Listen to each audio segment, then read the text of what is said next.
Good afternoon, ladies and gentlemen, and welcome to a new Elcano debate, a new virtual debate. I think this is one of our first since we all came back from our summer holidays. We were, of course, hoping that things would be rather different from what they actually are. So, in fact, this debate couldn't really be more topical or more relevant. Our theme today is how to fix the global economy after the pandemic. Which of course is slightly optimistic given that the pandemic seems to be lasting, as I was saying, a little longer than we had perhaps anticipated. But to discuss this topic, we have two very good speakers. To introduce them, let me remind you that you can send us your questions to the following email address. The address is actividades@rielcano.org. Let me repeat that, actividades@rielcano.org. Or you can also do so via Twitter using the hashtag economy post-COVID-19. So we look forward to receiving your questions, and please don't leave it until the last minute, because otherwise it makes my life as a moderator rather more complicated.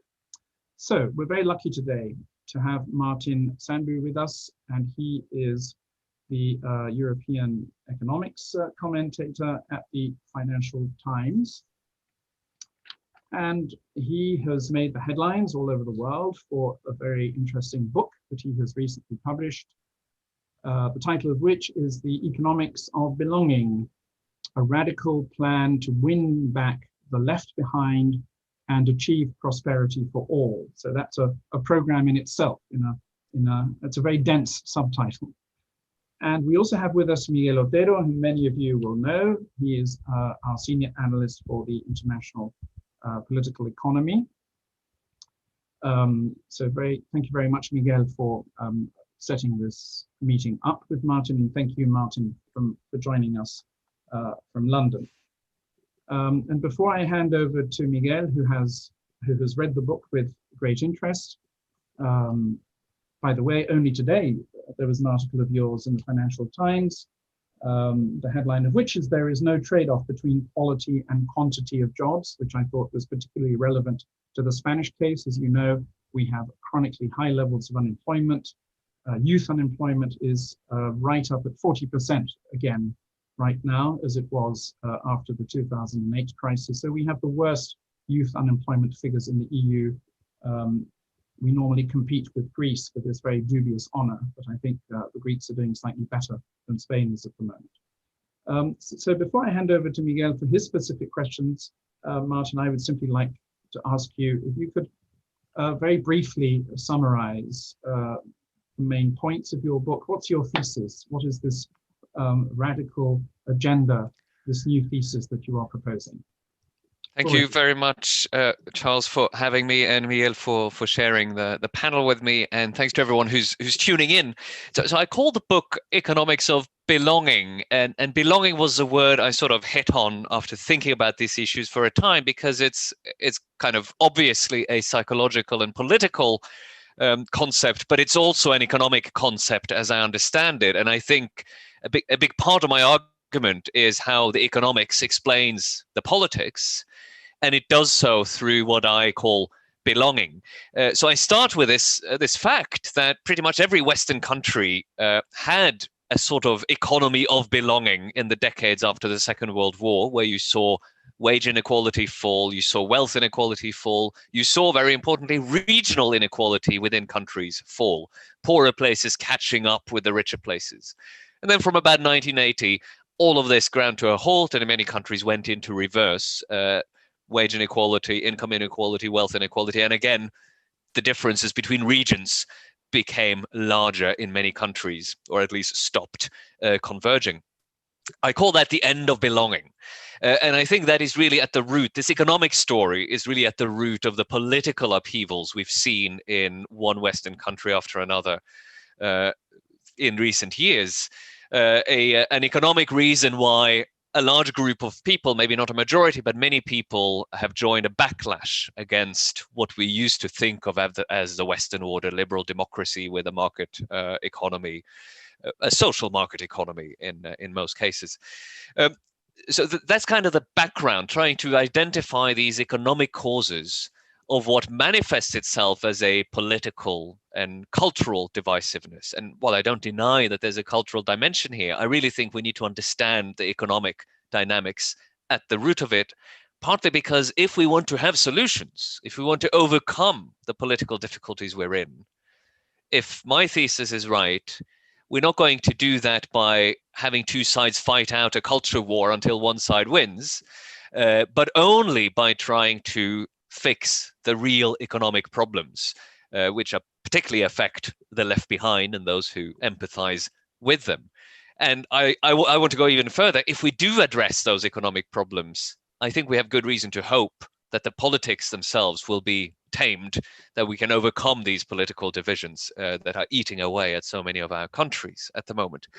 But part of the story I try to tell, or the analysis I try to give, is that even those who agree that there are economic roots here misdiagnose them.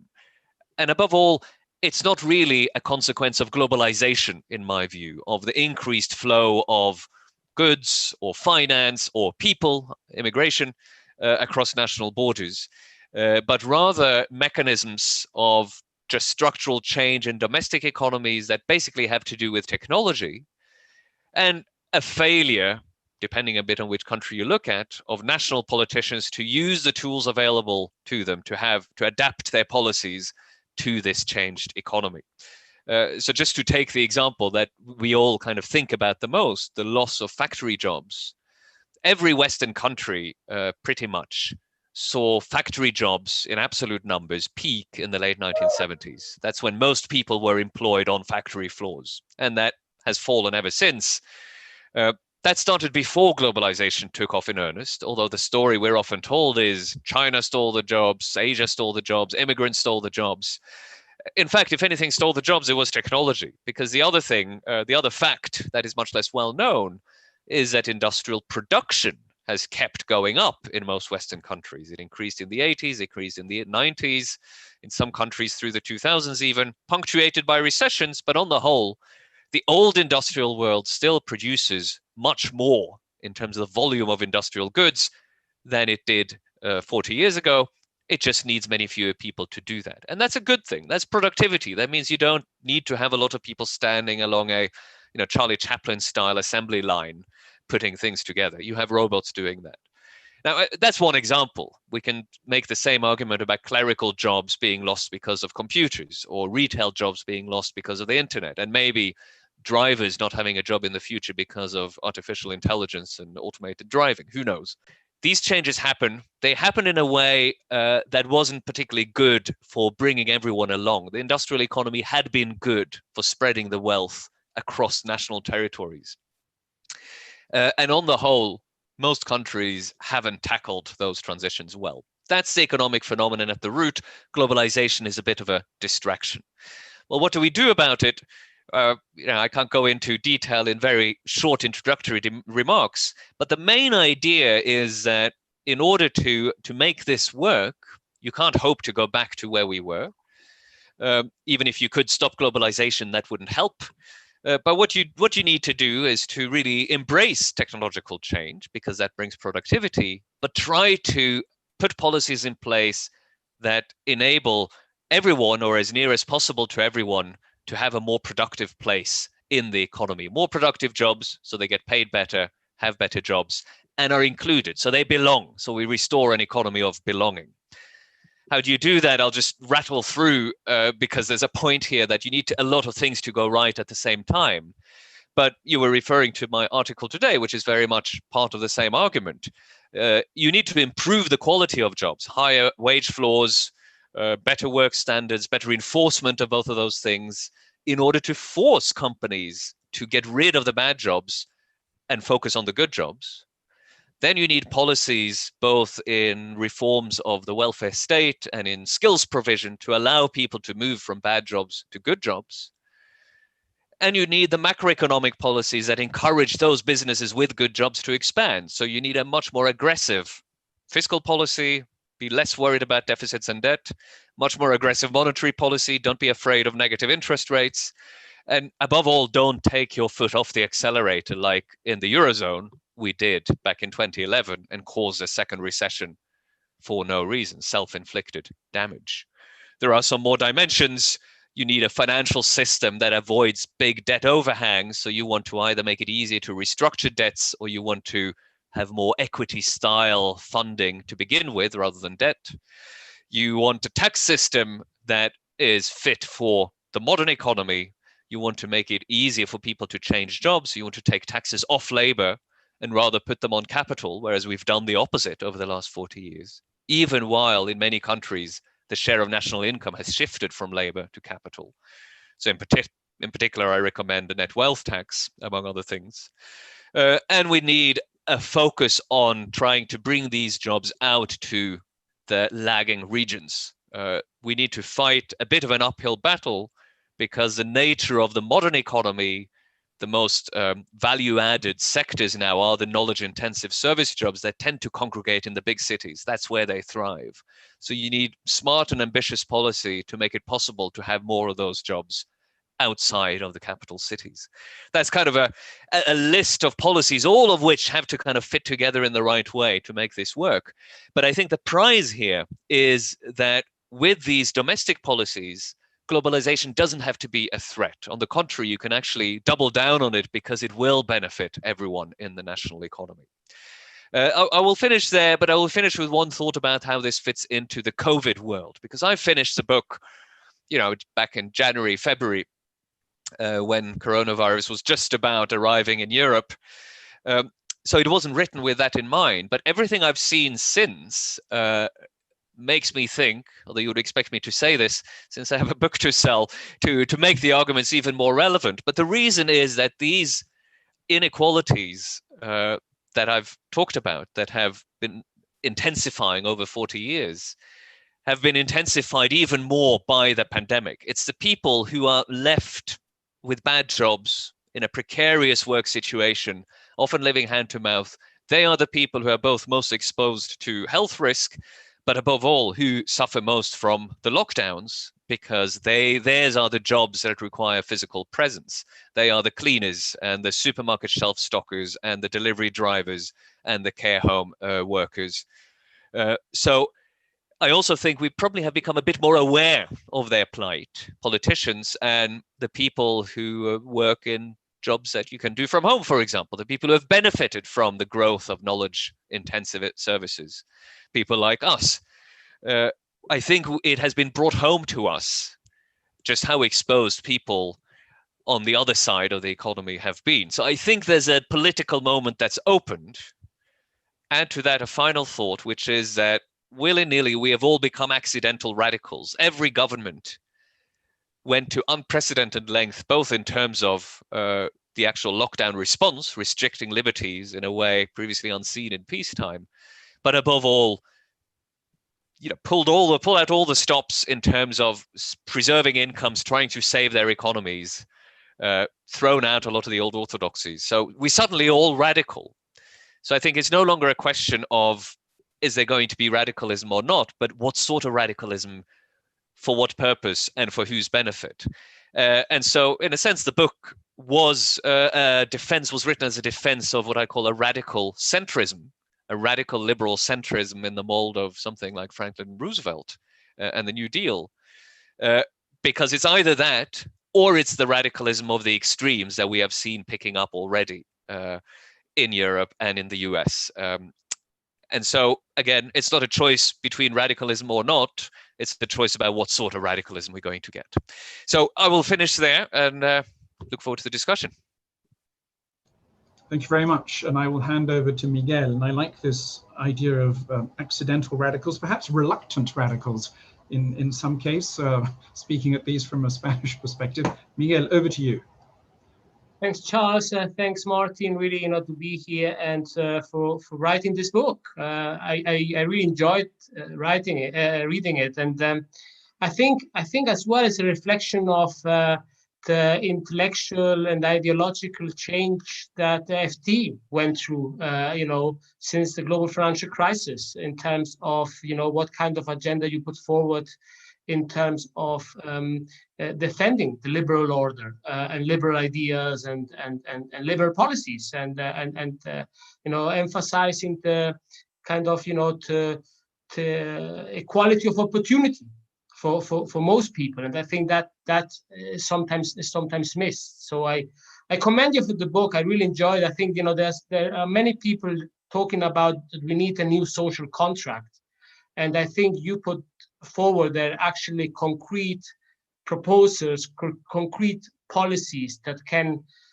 be implemented to be closer to this new social contract that we certainly need. And I've written as well a review of your book. It has generated some debate, some pushback by a lot of people. And so, given that I have praised you a lot, let me be a bit tough on some of the questions now. In the half an hour we have here. I know that you don't shy away from a good discussion, and so I will push you a bit. Let me start with the big debate that is still going, which is it the economics or is it the culture?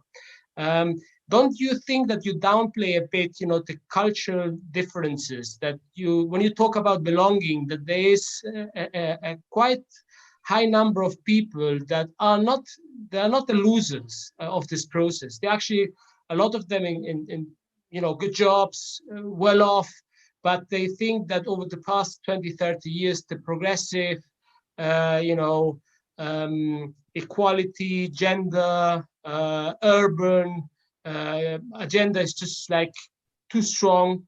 So you have some sort of reactionary backlash or even counter-revolution to some would say the 1968 movement that started back then. And so that these people, and you have them all over, and in Spain, a lot of them, they are sitting now well in the Vox voting numbers, that they just think that they don't feel to be represented by people that they think are just not the way that that they are, and they don't really have the values that they have. I mean, he has more conservative, Catholic, defending bullfights. I mean, the list goes on. And people that feel, look, our elites don't represent us, and it's not economics; it's actually the cultural aspects. What would you say to that? Yeah, no, it's I agree with a lot of what you say, and let me say at the start that the book is written on a kind of broad Western canvas, trying to find similarities, the sort of processes that are the same in different countries. So I'll say right away that some of these things may not fit as well to Spain as other countries, and Vox in particular is a case that I sort of scratch my head a little bit about, because, as you say, it may be the right-wing populist phenomenon that fits least well some economic story compared to other European countries. In Spain, I would probably want to think about whether left-wing populism wasn't more rooted in economics. But stepping back from the particular Spanish case, I do want to hold on to an important role for the economy here, because there are a number of reasons to focus on economic change as an important driver, even of the cultural phenomena. One is sort of purely electoral. There are always people who are conservative in a sort of strong political sense. But what has brought many of these movements to power, or to greater power at least, hasn't been that sort of cultural bedrock of those movements, but people who have been disenchanted by the system not working for them and therefore joining. So in the Republican Party in the US, there are people who always voted Republican, but the really interesting bit of the electorate are the people who voted for Barack Obama in 2008 and 2012, and then for Trump in 2016. And that turns out to be very much of these disenchanted, left behind working class voters. So in terms of shifts electorally, that is where we have to look. But even in terms of the culture itself, because the question we have to ask is, how come these kinds of attitudes, which may be socially conservative attitudes, they may be preferences for, a sort of authoritarian outlook, either at the personal level or at the political level, how do they become politically activated? And why are they more politically important? Why do they determine people's voting today in a way that they didn't 20, 30, 40 years ago? And the answer to that, I think, you will find in the economy. So one example I find particularly striking, and that I mentioned in the book, is Sweden. Sweden, of course, has always been seen, both by itself and outside, as the kind of quintessential social democracy. They even call it folkhemmet, the people's home, right? An economy that really takes care of everyone. And of course, they now have a very nasty right-wing extremist party, the Sweden Democrats. About 15 years ago, that party was nowhere really electorally. And now they poll around 20% of the vote. In opinion polls, I can't remember how much they got in the last election, maybe 17, 18%. They are big. That happened very fast. And some people have said, look, if this happened even in Sweden, which is so protective and so socially inclusive, it can't be the economy. It must be culture, identity, and so on. But actually, people have looked at this, and it turns out that the rise in support happened after two big economic changes. The global financial crisis, which caused a shakeout in the manufacturing sector and caused a lot of job losses for people a little bit marginally attached to that industrial workforce, and a welfare reform that was going to make work pay, which also means make it harder if you're on the outside, if you're an outsider. And it turned out that the Sweden Democrat support went up more in the areas where there were more people that suffered from those two changes. So even in Sweden, actually, the economic story holds up once you start to look at it. And there's a reason why this should be.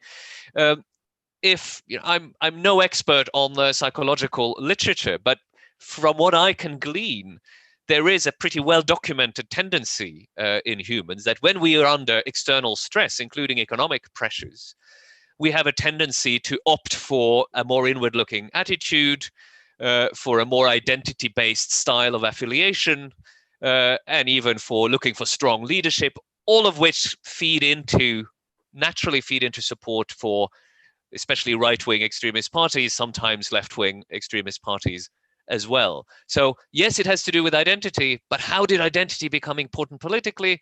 Because of economic reasons. And it may not need to be an economic reason hitting you individually, but people you sympathize with, people of your tribe. Yeah, and your community.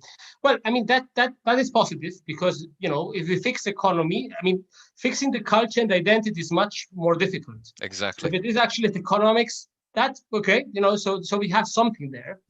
Now let's move to another big topic, which is that when I was reading your book, I had the sense that you wanted to solve Danny Roderick's trilemma. That's Danny Roderick is perhaps the most quoted economist in recent times because of its trilemma and because, he was always critical about globalization. But you are a fierce defender that we actually have to push for more globalization, or at least not draw back globalization. And it seemed that you wanted really to do something that I think very few people have achieved, which is essentially to solve Danny Roderick's trilemma. Do you solve Danny Roderick's trilemma? Well, I'd like to think so, but I'm glad you put it that way because that was certainly the intention. Not just his trilemma specifically, but this skepticism about globalization among people who are, committed liberal centrists like Danny is. I was a student of his when I was in graduate school and a research assistant of his. I've learned tremendous amounts from him, but I disagree with him on this, although he claims that we probably disagree less than I think.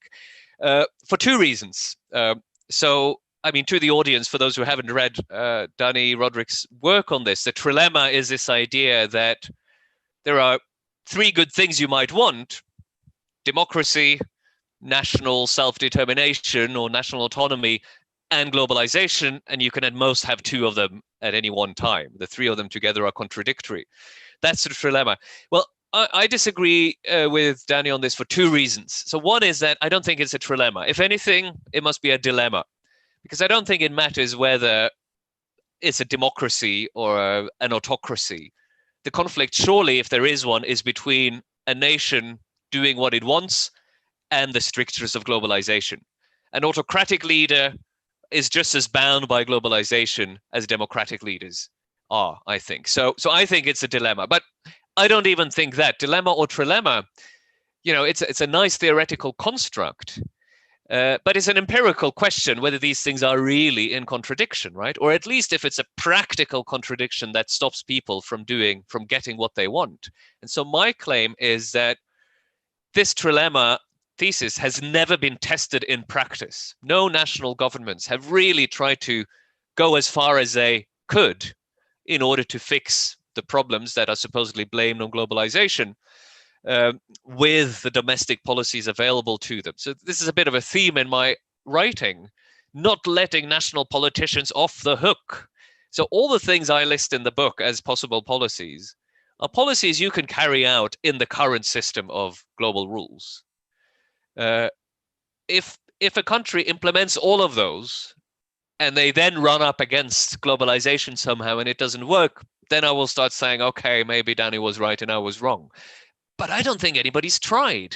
So I guess how can you disprove this? I don't know. But I think that if there is a limit there, that globalization puts a limit on these things we want to have democratically and controlling our democratic destinies as nation states, I don't think we've run up against those limits either. And it's giving politicians we give them too much if we say they may believe it, that they did all they could. I don't think they did, and we shouldn't let them get away with it. Okay, so that brings us to some of the policies that you present there, right? And one, again, it's, and I shared, my article and my thoughts with other economists here. And one is that is as well kind of, it challenges some common wisdom, right? I mean, whenever we go and study economics, the idea is first you have productivity increases, and with productivity increases, then you have higher wages. Well, you turn this upside down, right? You're telling us, no, higher wages will bring us higher productivity. How can that be, Martin? Yeah, it's exactly the right question. And I think, to make this a little bit personal, I've tried to understand the Nordic model a lot because I grew up in Norway. And when I went abroad to study economics and so on, I was quite aware that the Nordic success is in a sense a paradox, right? High egalitarianism, high productivity, high growth. It all seems to work, right? You have all these things that you're supposed to have to trade off against each other. And as I've tried to understand it better and learned from Scandinavian economists, I've come to think that actually it's partly because of the egalitarianism that the productivity has followed. And the argument in the book, I put the argument first through an example, which is this case study, if you like, of this simple service of the car wash. So let me just share this with the audience. So when I was growing up in Norway in the 80s, if you wanted to have your car washed, you would have to go to a machine wash, right? I would be a kid, sit inside the car, and there were these big roller brushes kind of coming over the car, and it'd be quite exciting. But it was a machine. And in the 2000s, I lived in the US, and when I needed to have a car washed there, I would drive into a car wash, and there wouldn't be a machine, but a group of 3 or 4 typically immigrant men with washcloths descending on the car and washing it by hand. And these are two very different technologies of achieving the same thing. And it's a bit more complicated. Interestingly, it was in the US that the machine car wash was invented. Now you see the manual car wash returning a bit in Norway, so it's not as black and white as all that. But the point is that they illustrate 2 different economic models. One where labor is expensive, in particular cheap labor is expensive. Low productivity labor is expensive. So in a market, a business will not choose that. They will rather choose to invest in a machine that increases productivity of the jobs that they retain, that allows them to pay more, and you complete the circle that way. But I think it's a fair description of the success of the Nordic model that the high wages at the low end that they've achieved, in that case through successful collective bargaining, has been an incentive for businesses to automate faster, to upgrade their technology faster, and indeed for businesses that don't do that to lose out against businesses that do, or even capital and labor reallocating from low productivity sectors to high productivity sectors. So you get the productivity prize that allows you to create better jobs, better pay. You can make the same argument for work standards, predictability of shifts, that sort of thing. And so I think there is a good case for saying that you can expect productivity boosts from actually forcing businesses to treat workers better. I mean, that is not enough on its own. There needs to be complementary policies that I'm sure we can talk about. But I think we should see it as a tool rather than something to fear. Yeah, because I mean, not only are you calling for higher wages across the board, but as well, and I think that was very interesting, that you put down the universal basic income as a way as well to keep both wages relatively high, because you need to attract people that now can say no because they have a basic income that is always there, so they are not in this poverty trap that we have created in these welfare systems, where if people earn a little bit more than the threshold, they lose the subsidies. So they would have a basic income that enforces, empowers them in saying no to bad jobs, to jobs where people are treated badly, and so right, for you, the universal basic income is as well kind of a boost of productivity in the same way that you are suggesting, with higher wages across the board. Absolutely. So this is one function of it. It empowers the individual to say no, to say this job is too bad, or you are treating me too badly, or you are canceling my shift the morning of the shift, which means I make no money today and I can't feed my children. I can't work like this. I'm going to go somewhere else.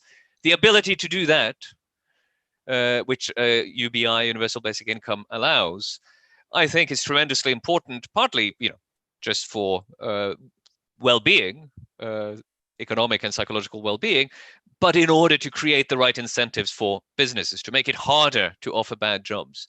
But the other thing is, you also mentioned this, it's the only way to avoid these low-income traps that we've created in the welfare system, with the best of intentions. But our welfare systems in most countries were basically designed for the old industrial society, one permanent full-time job with one breadwinner in the family. Whereas today's economy has to be much more flexible and adaptable. We want people to change between jobs and to try to kind of move up and better their situation, better their station, better their condition, I think was what Adam Smith said 250 years ago. But our current welfare systems, because they are means tested and they pull back money once you start to kind of get higher, means that effectively we are taxing people very high marginal tax rates who are, sort of at a quarter up the income distribution, let's say. So if you add in income tax rates, social security tax rates, and the withdrawal of benefits as people manage to get better jobs, you can have marginal tax rates of 80, 90%. Some perverse cases, it can be more than 100. And I don't know the situation for Spain, but you can enlighten me. But the point is, everyone would say it would be crazy to put those sorts of tax rate on very, very rich people. But we should be just as outraged when we put those effective tax rates on the people we most want to help. Yeah, I mean, in Spain, as you might know, we have now introduced what, in a lot of Western European countries was a minimum welfare income, Yep. A minimum benefit. So, guarantee, we are doing what Sweden, had like 30, 40 years ago. And so, I mean, first we are doing that, but we are already running into this same problem. And how do you test me? How do you test who deserves it? How long? What do you take as the basic income of these people? Is it last year's tax receipts or tax declaration? Is it last month? So I think that's problematic. But and this is my big question about the new Spanish reform. What happens when somebody kind of goes up above the threshold? They claim, I've seen the government claim that, they try to design it so that you can keep some of this as you move up. But it's very hard to do unless you make it basically unconditional. So, I look forward to seeing the results. Many people may be helped. I'm just very worried that you end up kind of lifting people up and putting a lid on how high they can come at the same time. Mm-hmm. But let me transport you. I mean, this is all fine and good, and by most of it. But let me transport you to 2006 Spain. 2006 Spain essentially is very similar to what you suggest. High pressure economy, using the macroeconomic tools, high growth, unemployment coming down, wages even in the real estate sector rising. And you had even, young people, 16, 17 years old, they would, because wages were high, they would move out of school, they would drop out from school, and they would start working, earning their income. Because wages were so high, the deficit, the balance of payment deficit grew exponentially because, we were keen on importing stuff and not exporting stuff. And productivity was lower and lower because a lot of these people were going into real estate, yep. paid great. They were uneducated, nice wages, were able to buy their nice German cars. But essentially, at the end, we had a big problem, and the bubble burst, and we ended up with an economy that is certainly not a Norwegian or a Nordic economy. So don't you think that you missed a bit on the institutional elements, on what do you really need for good governance, for a good civil service, good education, research, development, all of these things that at the end of the day make an economy more resilient? Well, let's distinguish between institutions and policies, because I would not want to imply that it was impossible for Spanish leaders to choose different policies at the time, even with institutions being what they were. But it's a really good question. Now, let's admit that some of these things were good things. It was good that unemployment was under 10%, if I remember right, down to 8-9% rather than the 18, 19, 20 from the decade before and the decade after.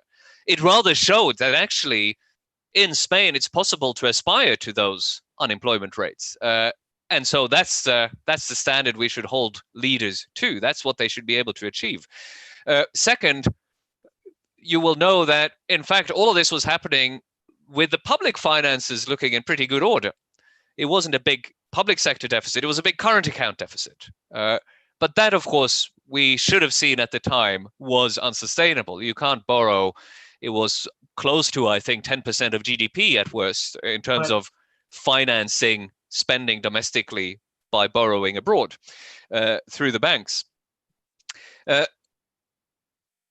Two things were particularly bad in terms of the real economy before we talk about finance. One was that a lot of these people left school and didn't acquire bigger skills. And the other was, and this is related because of the real estate, all of this activity was real estate. Construction is a notoriously low productivity growth sector, partly because, companies, even with these higher wages, they were driven up in the short run. But if you'd had high wages in construction on a sustained basis, actually these companies would have to find better ways of building than using a lot of low-skilled young men on scaffolding, right? But in most places, construction is low productivity. Part of that, I think, is regulation. So maybe there's an institutional issue here. How much do you enforce high building standards, which actually require people to learn how to do things properly? So, being a homeowner in London, I have some views about how hard it is to get somebody to build, but in a good way and not in a way that you have to fix after a couple of years. But, that's kind of anecdotal. Of course, it was terrible that a lot of these young men went off and then 5-10 years later had no skills that could work in a different labor market. But it's not because there was high pressure economy. It was because that high pressure went into unsustainable real estate. And that in part has to do with a finance system that was very much driven by debt. And so I do have a chapter about this in the book. Mm-hmm. When your system is very much driven by banks and by credit, all that finance tends to go to sectors that are not particularly productive, but that have good security. So in real estate, you can have buildings as collateral. Works great in terms of financial regulation. But what you really want is to have a high pressure economy where there's a lot of financing to innovative, new, high productivity growth businesses, in particular, skill intensive ones, the business of the future. Doesn't have to be manufacturing, but it could be service sectors, it could be software, could be all of these things, right? If you had a lot of financing going into that, well, you would have had wages going up and you would have had people stay in school so they could learn the things they need to learn. So let's not blame the high pressure when really it's where it was directed. What do you do with that? I think you need to shift the economy away from relying on debt, not because you don't want financing, but because you want that financing to be more willing to take risk on new businesses. So you want more equity style financing. And this has to do with tax treatments. We let debt interest be deductible for businesses, but not the return on equity capital. We could switch that around. We make it very hard to restructure debt. We could have much smoother restructuring systems so that debt in a sense behaves like equity. And lenders would have to think, well, actually, something goes wrong, I'm going to lose all my money. I can't enforce it. So there are things we can do. But on the whole, what I really blame there is the very credit-heavy, bank-heavy economy. This is a general European problem. It hurts Spain particularly badly. Well, and I mean, that was driven really by private interest. I mean, Yep. that was really the market that decided to allocate this resources in that particular sector. And so I think in your book as well, you mentioned that perhaps in certain areas you need the public hand to steer a bit, where you want to invest. And you talked about that's the way as well to bring jobs and bring good services to the rural areas, Yes. to the left behind areas, that you have this redistribution somehow, and that you include these regions as well. So let's because as Charles said, by 1:15 we will take some questions. Yep. Questions. So let's just talk a few minutes about certain taxes that you advocate. One is particularly controversial in Spain, which is the wealth tax. Yes. There's a lot of pushback. People say, this is bad. This as well kind of, penalizes those that save. In a country that is not renowned for people that save, Yep. People feel if you have saved, if you have now a house, you bought a house, you have a house that is now 1 million or 2 million worth, why would you be penalized instead of someone that just spent all the money, didn't save it, and therefore doesn't have this wealth? And Yep. so why don't you convince us that because I think you have as well a nice twist in regards of saying, look, actually wealth tax, if you set it up correctly, it would incentivize those that actually, as you say, go for more entrepreneurial and more kind of innovative and productive, sectors that bring higher return, and therefore you don't have these disincentives to saving. Yes, but Spain is one of the few countries that still has a wealth tax. I mean, as I understand, it was suspended and then brought back in, and I really hope you keep it. In terms of the worrying about saving, my one-word answer is Switzerland. Switzerland has had a wealth tax for a long time. It's quite high. They simply take in more in the wealth tax than any other country does.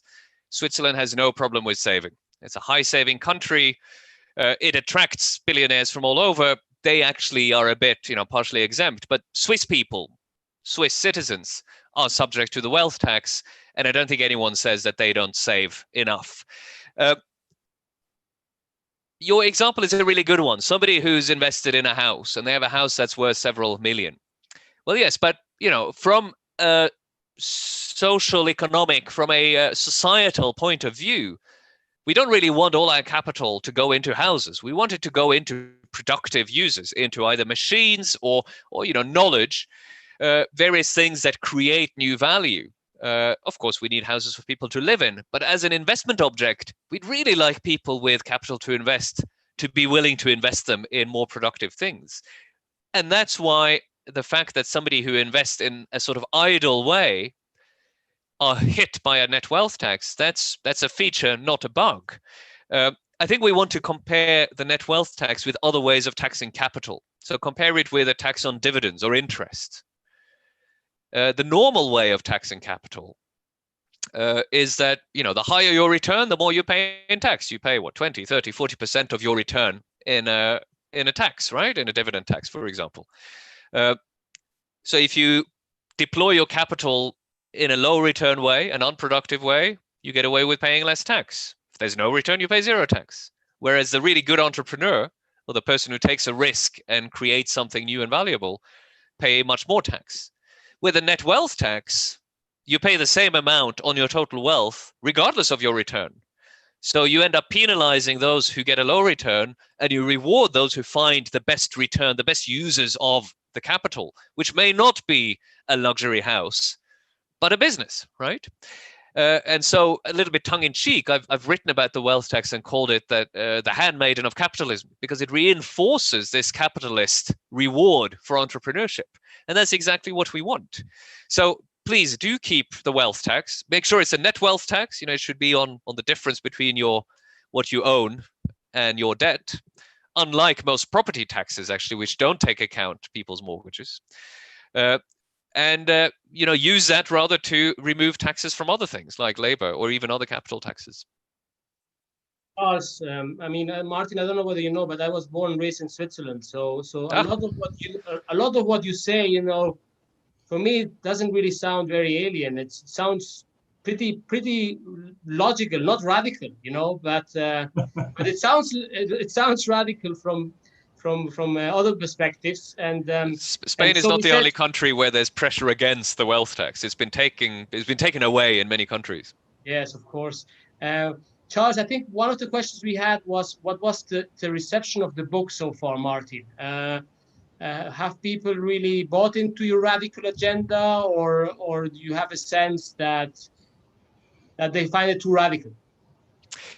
I think people, there's been quite a lot of interest. It's certainly people also in political parties around Europe in particular have been reading it and finding it interesting. I get a sense that people are still kind of digesting it a bit.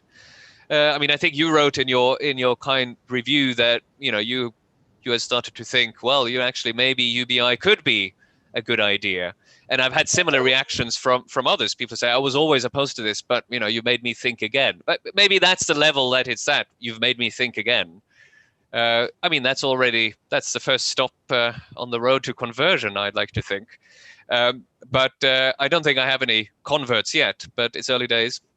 And I think people are looking for new things. I think people realize we need to rebuild better. We need to rewrite the social contract. So I think there's an appetite at the moment for new ideas. Okay, so thank you very much, both of you. We've had about 100 viewers, 100 listeners following us. So thanks for this very lively conversation. And I've got some questions coming in, both about the diagnosis and your recipes for reform.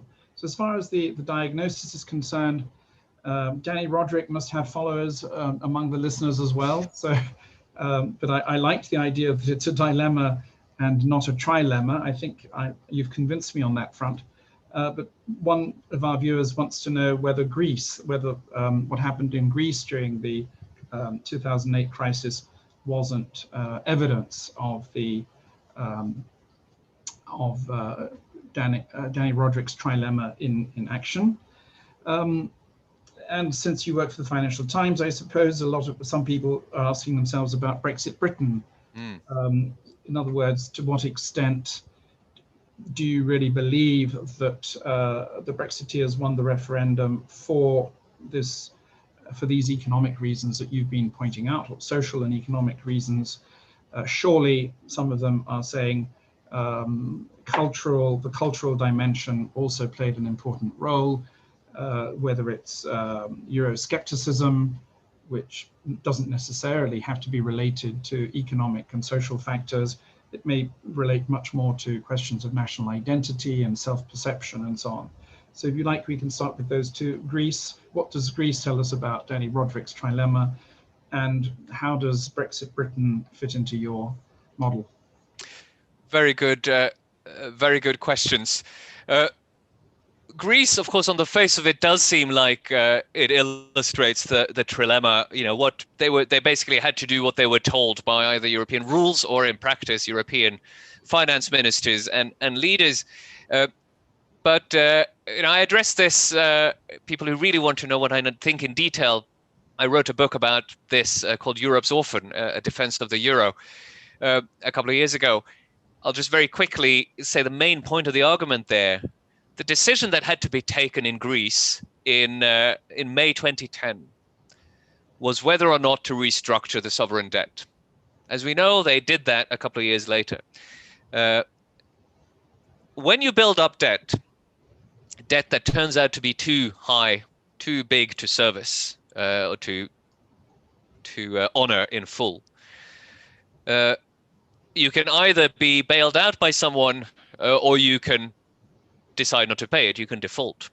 If you take the decision not to default, then of course you are at the mercy of those who will bail you out. That's what happened in Greece. There was a lot of pressure on Greece not to default, but the Greeks themselves did not want to default, the government at the time. But that was a choice. At the time, it was said, this is impossible, you can't default in the euro, it's going to bring the whole thing down, and so on. 2 years later, they did, and the sky didn't fall in. Some of us said early on, well, you should. And if you had, you wouldn't have needed those bailouts. It was about 250 billion euros in total over the different rescue packages. Only about 10% of that went to covering Greek budget deficits. The rest was either to repay outstanding debt or to pay banks so that they didn't have to be restructured, bail out the banks so they could pay their debts. But if you're willing to restructure debt in banks and sovereign debts, actually, you could have done very different things.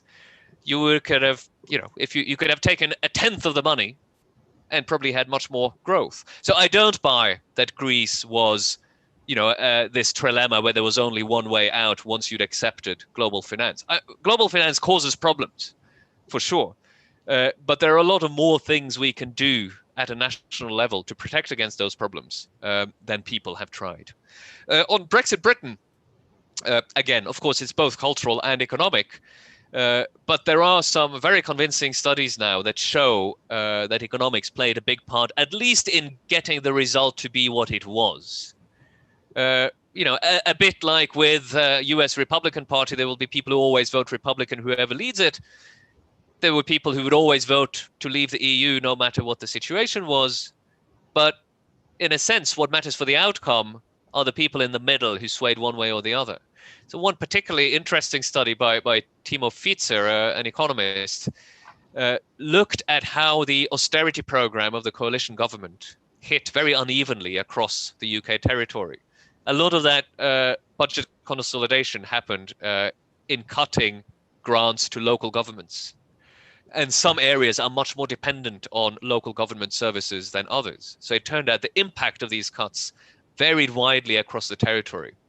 And you will not be surprised to hear me tell you that it was in the areas that suffered the worst cuts that you had the highest rise in voting support for UKIP and then for the referendum, for leaving in the referendum. So there's incontrovertible evidence, I think, that the economy matters quite a lot. Of course, it's not the only thing.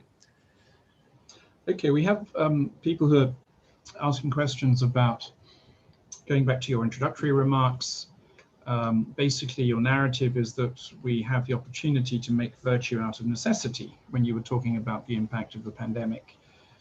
And there are several questions about this. Do you think that if you were advising the European Commission, let's say, what would the European Commission need to do in order to apply some of these recommendations that you are putting forward? And how optimistic are you that in the wake of this brutal crisis that we're only just now beginning to suffer as a result of the pandemic, minimum wages will increase, labor standards will increase, labor representation will increase, which is an important point of yours that often goes unnoticed. In other words, do you think European national governments or the national governments of the major EU member states are really going to take advantage of this crisis to significantly change the way in which their economies operate? I wish I knew. It's a little bit of a trap question because part of my argument is that national governments have a lot of control. And in that sense, it's hard to say what can the Commission or the European level do. But of course, there are some rules that are set at the European level. And so far, they've done the right thing. They've suspended the Stability and Growth Pact, the fiscal rules. That is the right thing to do. And I'd like to think that a lot of European leaders have really learned from the previous crisis. And they may not say it, but they know that they messed it up last time. They know that many of the policies that were pursued or pushed on the recipients of rescue loans made things worse.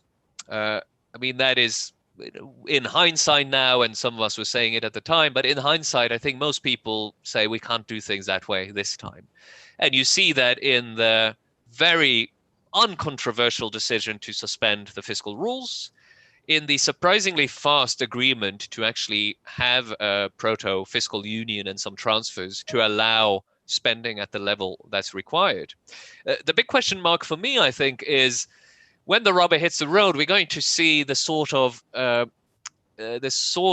programs that will be deemed acceptable for spending this money. So there will be a process by which the council will say, well, you know, whatever Italy wants to do with its share of this recovery fund, is it good enough?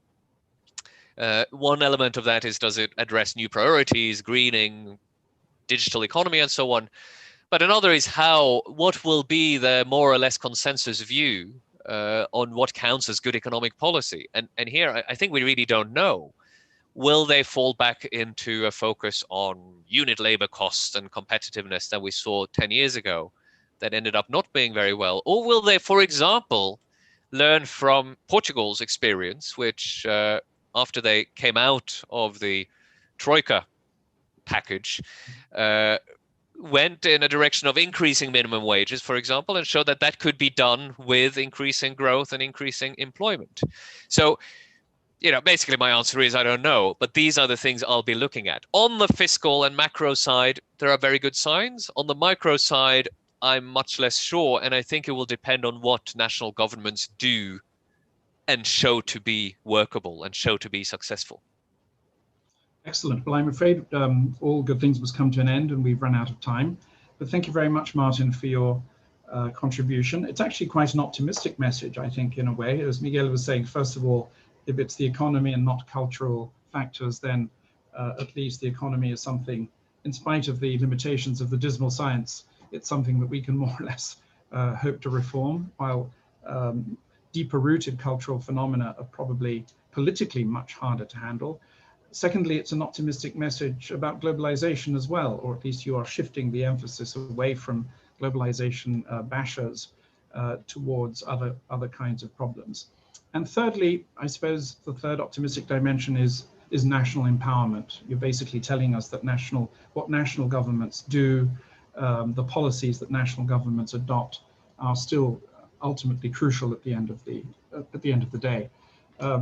Miguel wrote a rather optimistic article in the Spanish press, basically saying that your recipes should be palatable to both Podemos on the far left of the political spectrum here in Spain, and also to Ciudadanos, our sort of center-right, liberal, business-friendly party. And I think he's right. Now we just have to convince the leaders of Podemos and Ciudadanos that this is indeed the case. So thank you, both of you, for this very interesting conversation. Thank you for the 100-odd people who have been kind and patient enough to follow us. You will be able, if you missed this debate, you will be able to view it again on our website, where it will be available very, very shortly. Thank you very much. Coming live to you from Madrid. Stay safe, particularly those of you living in Madrid, I think, but also for those of you living in London and elsewhere in Europe. Thank you very much. Take care now. Yeah, thanks for joining.